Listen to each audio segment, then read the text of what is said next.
for a moment or two, dot on the Parsha, try to connect it a little bit. Parshas Vayishlach, we have a very famous pasuk as Yaakov sends to Esav, and he commands them saying, Kaisaimrum ladoni le'esav, Kayamar avdecha Yaakov, im lavon garti, va'ichar ad ata. Now what is im lavon garti? So Rashi very famously teaches us that the word garti is bigamatria taryag, that he's sending a message to Esav that even though I lived with Lavan Harasha, still I was able to fulfill all 613 mitzvahs, and I didn't learn from Lavan. The Chassam Sofer seemingly is bothered that how did he fulfill all 613 mitzvahs? That's not accurate. He definitely didn't fulfill the mitzvah of kibbud avayim. He wasn't home.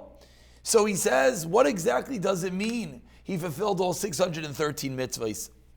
The Chassam Sofer says, from here we see a very simple but important lesson. That Yaakov Avinu, the whole time that he was in Beis Lavan, he desired to get out of there and to be able to fulfill the rest of the mitzvahs. He was standing and he was yearning and longing. Masai tavai liyadai. When will he be able to do it? And therefore, Rashi says the Chassam Sofer is teaching us that because of this, when you're chishev, when you have a desire to do a mitzvah, and vinenas biyadai, you weren't able to. It was beyond your control. V'lo yasa malo hala kasav teaches the Gemara in Brachos. The Torah considers it, Hashem considers it ki'ilu asa, as if you did it. So Yaakov Avinu taryag mitzvah shamarti, yes, he was shomer all 613 mitzvahs. Did he practically fulfill and proactively do every mitzvah? Perhaps not. But because he was sitting there waiting, longing, desiring, wanting to do all the mitzvahs, it's considered as if he did all of them. I was thinking when I saw this vart this morning to connect that a little bit with the limud of halacha, because I know that as you learn halacha, often people are plagued with the following question. When you learn something that you didn't know, you start thinking, wait, maybe there's that many more things I don't know. And if I'm doing this wrong, or I could have been doing this better, maybe there are other areas that I don't know about. And we sort of have this negative feeling that Torah is so big, and there's so many halachas, and how am I going to get to all of them?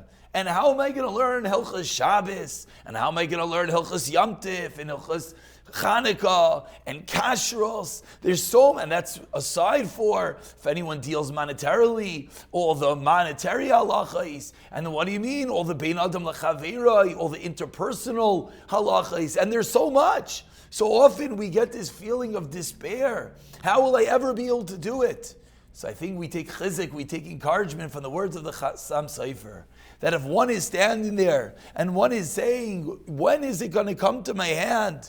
Masai tavai liyadai. I want it. I want to do the mitzvah. I want to follow the halacha. I want to get there. I'm desiring to do all 613. Then how does Hashem consider it? Then Hashem considers it as if we did all 613. I will conclude that this is in reality how Rabbi Sol Salanter really explains, and it's based on the Rabbeinu Yaina in Shari Tshuva, who explains that the greatest way to do tshuva is if one has one that he's listening to, guiding him along the way.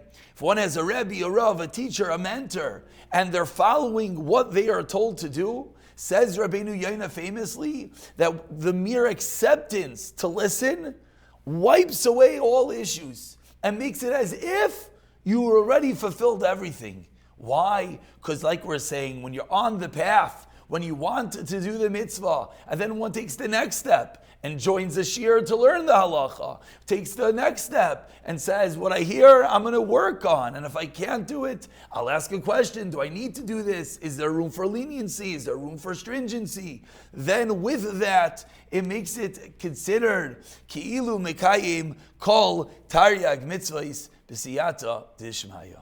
And with